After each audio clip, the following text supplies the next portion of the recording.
Cain is jealous of his brother Abel, and he gives in and kills him. There's a story right after Cain about a guy named Lamech, and all we know about Lamech is that he accumulates wives like property, and he sings songs about how he's a more violent, vengeful person than Cain ever was, and he's proud of it. Things get so bad with the human race that we see God decide to just wipe us out.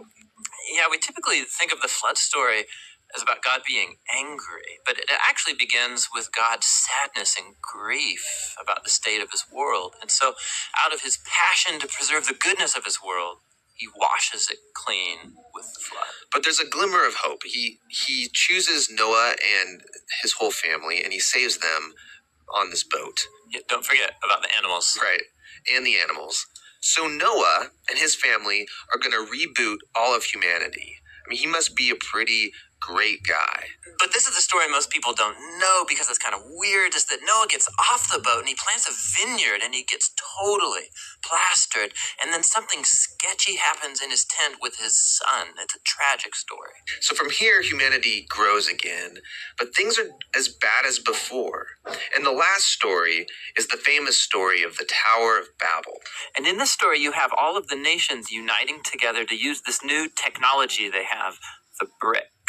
And they want to make a name for themselves and build this big city with a huge tower that will reach up to the gods. But God knows that this city will be a nightmare. And so in his mercy, he scatters them. And all of these stories, they're underlining the same basic idea. When humans seize autonomy from God, when they define good and evil for themselves, it results in a world of tragedy and death. And this leaves you wondering, is there any hope for humanity?